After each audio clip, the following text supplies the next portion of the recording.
Oke, selamat malam rekan-rekan semua. Hari ini kami dari kelompok 5 Bisnis Manajemen yang beranggotakan Mas Awaludin dan saya sendiri Diah Natalia, kemudian Mas Rizky, lalu Mbak Putri dan juga Mbak Savana. Kami berlima akan mempresentasikan terkait pengaruh strategi pemasaran berbasis KOL atau sering disebut Key Opinion Leader terhadap keputusan pembelian makanan di era digital. Mengapa kami mengambil topik ini? Karena ini berawal dari kami melihat makin maraknya pemasaran yang dilakukan oleh KOL terhadap produk makanan. Kami melihat bahwa apakah review yang dilakukan oleh KOL itu mempengaruhi keputusan pembelian makanan atau sekedar konten gitu. Apakah memang benar-benar mempengaruhi keputusan terhadap orang-orang untuk penasaran mencoba produk makanan tersebut. Next,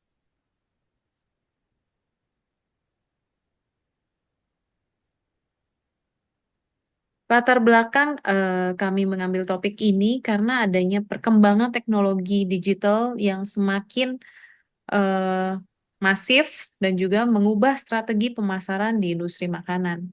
Dengan adanya banyaknya media sosial sebagai platform untuk promosi. Kemudian tujuannya apa sih? Tujuan kami melakukan ini karena kami ingin menganalisis pengaruh KOL dalam pemasaran digital terhadap keputusan pembelian makanan seperti yang disampaikan sebelumnya. Lalu yang kami lakukan itu kami memberikan survei sampling kepada orang acak gitu ya. Dan kami mendapatkan 37 responden yang membeli produk setelah melihat promosi KOL. Ini hasil yang cukup signifikan karena dari 37 responden ternyata at the end mereka memutuskan untuk membeli produk tersebut. Selanjutnya, analisis data yang kami lakukan itu kami menggunakan regresi linear untuk menentukan hubungan antara pemasaran KOL dan juga keputusan pembelian. Selanjutnya, akan dipresentasikan oleh Mas Rizky. Baik, terima kasih Mbak Dia. Selanjutnya saya akan menjelaskan mengenai latar belakang masalah, di mana latar belakang masalah yang pada akhirnya memutuskan kami untuk membuat artikel ini ada 3 poin. Yang pertama, pada kemajuan teknologi. Kami menyadari bahwa kemajuan teknologi ini secara tidak langsung menyebabkan perubahan besar dalam strategi pemasaran di industri makanan. Yang kedua itu ada media sosial, di mana platform seperti TikTok, Instagram, dan Facebook menjadi alat yang efektif untuk melakukan promosi, sehingga hal tersebut dapat mempengaruhi minat konsumen melalui ulasan dan rekomendasi dari KOL. Yang terakhir ini ada pemasaran digital dan intensitas pengguna. Berdasarkan artikel atau jurnal ilmiah yang menjadi rujukan kami dalam menyusun artikel ini, ditemukan bahwa konsumen rata-rata menggunakan media sosial selama 3 sampai 5 jam per hari. Hal ini juga ternyata selaras dengan hasil survei penelitian yang kami lakukan terhadap 37 responden secara acak. Selanjutnya, rumusan masalah. Eh, ini yang menjadi patokan awal mengapa kami penasaran membuat artikel ini. Muncul pertanyaan di diri kami bahwa bagaimana pemasaran berbasis KOL mempengaruhi keputusan pembelian konsumen di industri makanan. Kami melihat bahwa maraknya artis-artis seperti selebgram, YouTuber dan sebagainya itu mulai marak dalam eh, memperkenalkan ya, atau mempromosikan kuliner-kuliner baik itu lokal maupun internasional, dan itu secara langsung berdampak kepada membantu usaha-usaha baik itu usaha kecil, menengah ataupun ke atas. Sehingga kami memang ingin mengetahui lebih dalam apakah memang pengaruh dari KOL ini benar-benar membantu para UMKM tersebut dan membantu terutama memberikan rekomendasi terlebih kepada konsumen-konsumen yang ingin mengetahui atau ingin merasakan mencoba makanan-makanan baru tersebut. Selanjutnya saya lanjutkan kepada rekan saya Mas Awal.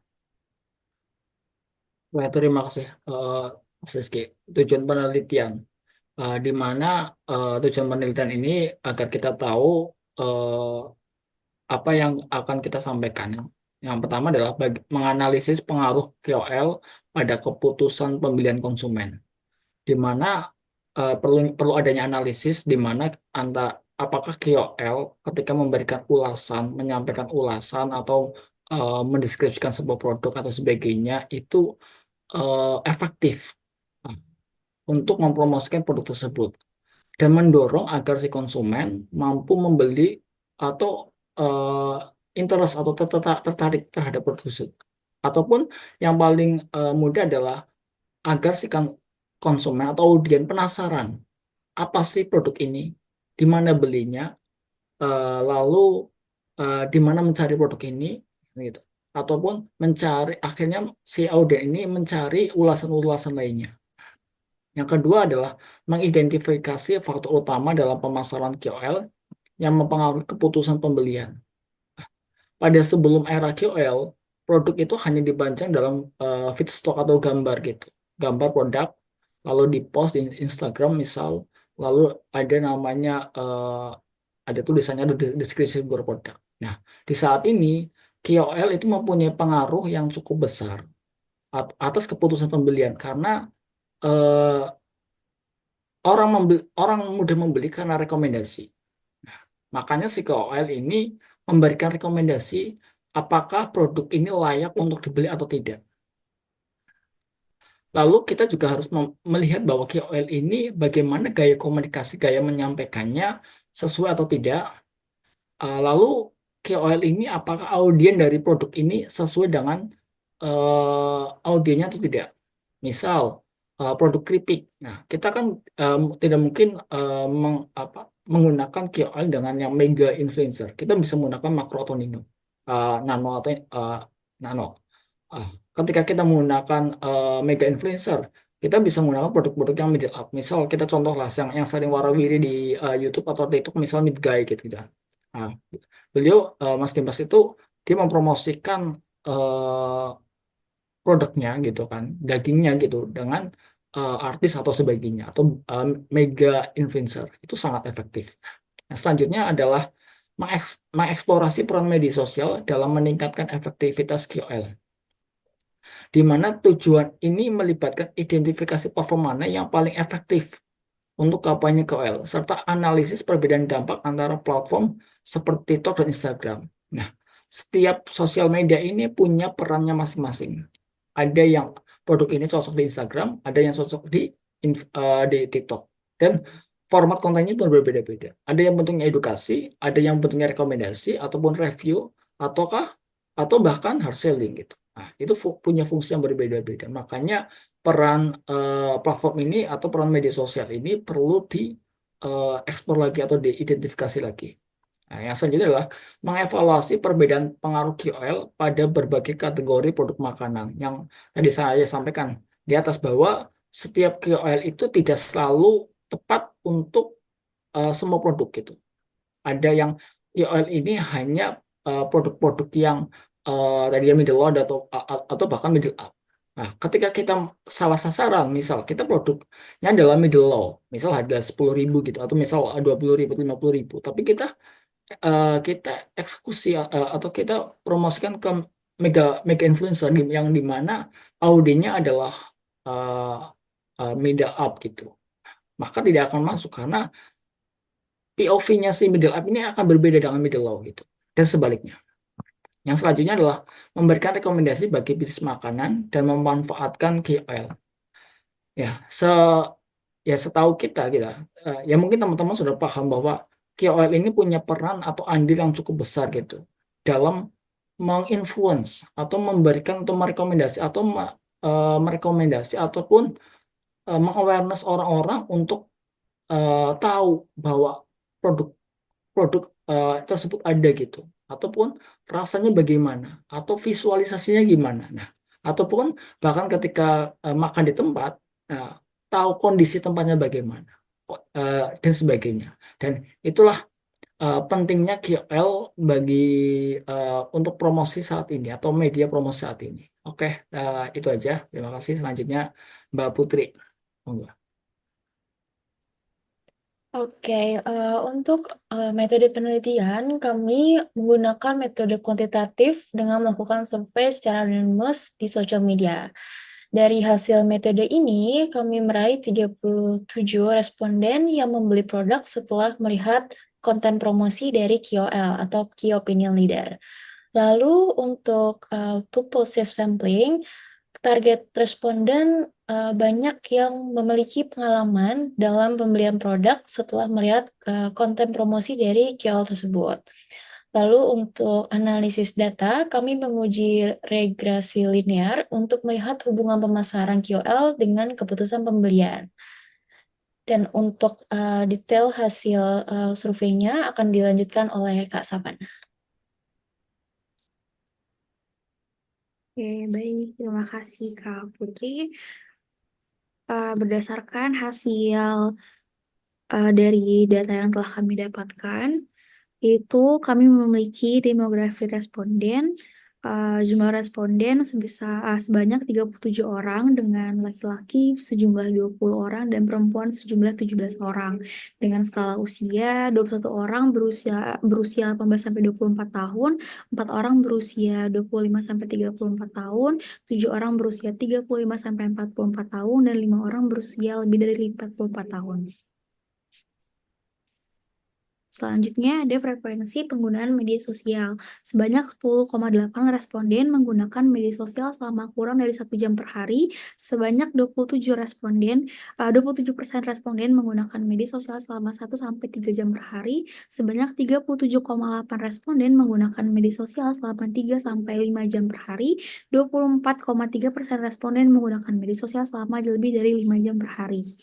Selanjutnya ada pengaruh media sosial dalam kehidupan, yakni 43,2 responden sangat setuju bahwa media sosial memiliki dampak yang besar dalam kehidupan sehari-hari. Sebanyak 35,1 responden setuju bahwa media sosial memiliki dampak besar dalam kehidupan sehari-hari, lalu 21,7 lainnya memberikan variasi jawaban pada skala yang berbeda. Selanjutnya ada platform media sosial yang digunakan dalam mengikuti KOL. Platform yang paling sering digunakan untuk mengikuti KOL di bidang kuliner adalah TikTok, yakni dengan persentase 51,4%. Lalu diikuti dengan Instagram dengan persentase 35,1%. Lalu ada frekuensi melihat promosi makanan yang dilakukan oleh KOL. Sebanyak 35,1 responden sering melihat KOL melakukan promosi pada bidang kuliner di sosial media.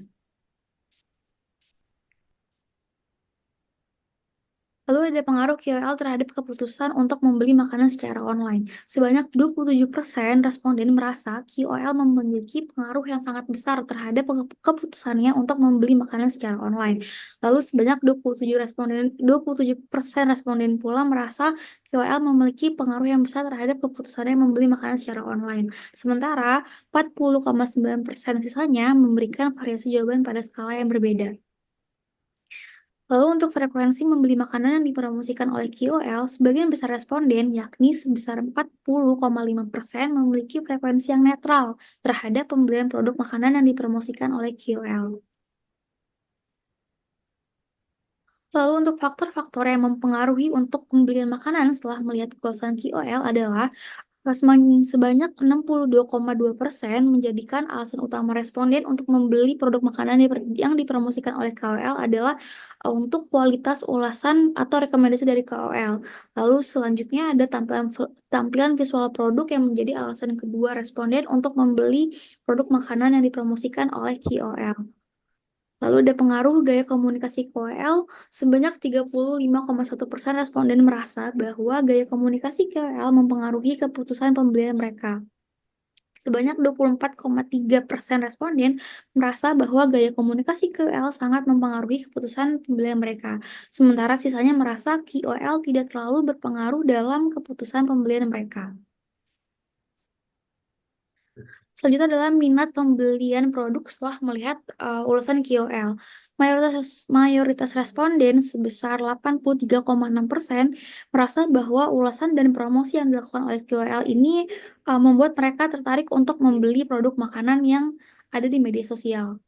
Lalu untuk tingkat kepuasan terhadap produk sebanyak sekitar 35,1% dan 40,5% responden menilai merasa puas dengan nilai skala 3-4. Sementara responden yang sangat puas dengan nilai 5 hanya mencapai 10,8%. Lalu selanjutnya akan dibahas oleh Mas Awaludin. Terima kasih.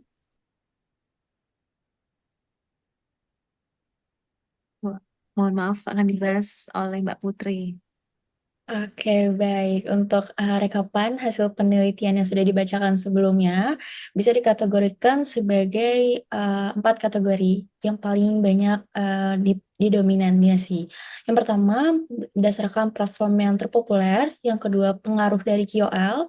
Yang ketiga, faktor utama. Dan yang keempat, berdasarkan gaya komunikasi KOL.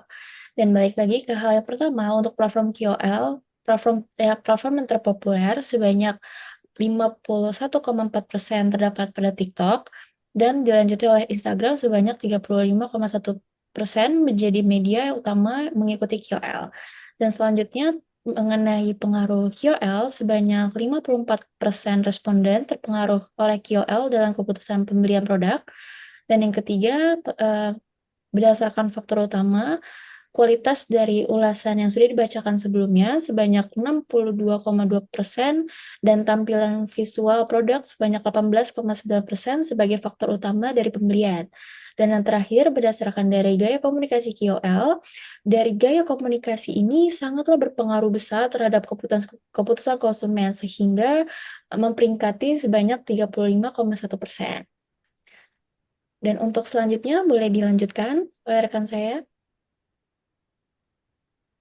Oke, lanjut adalah pembahasan hasil di mana dari hasil penelitian dan tadi maka kita bisa mengambil 3 poin di mana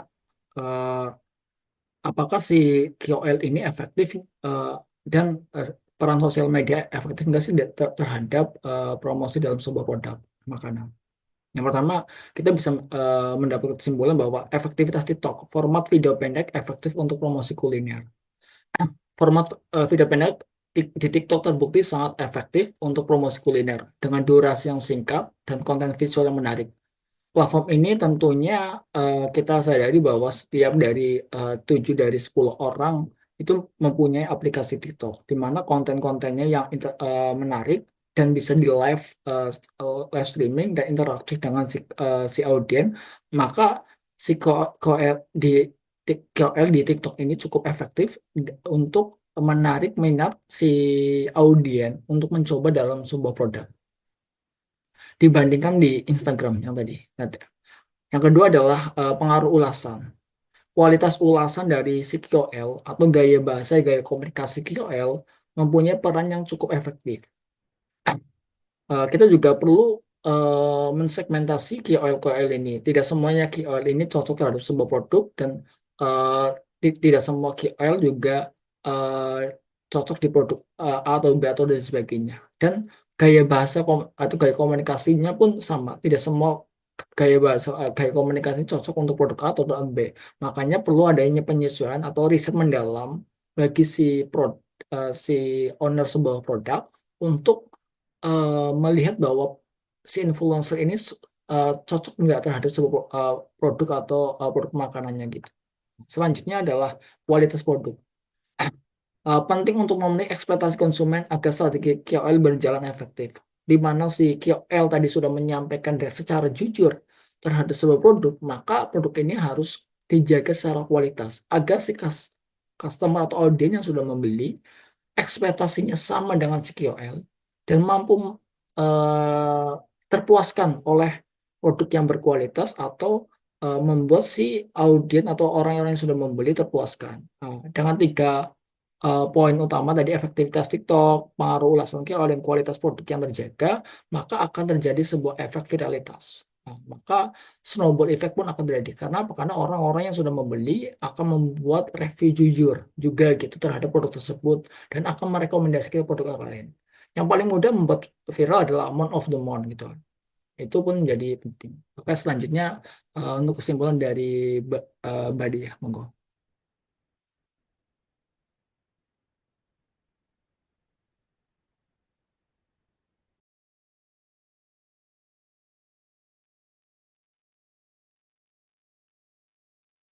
Oke, mungkin setelah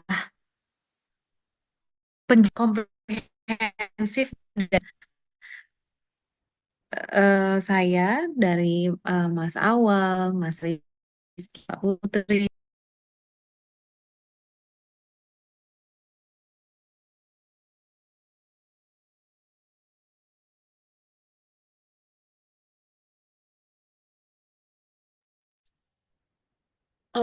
Oke, karena dari Mbak Diahnya lagi ada kendala sinyal, mungkin aku boleh lanjutin untuk kesimpulan secara pointers aja.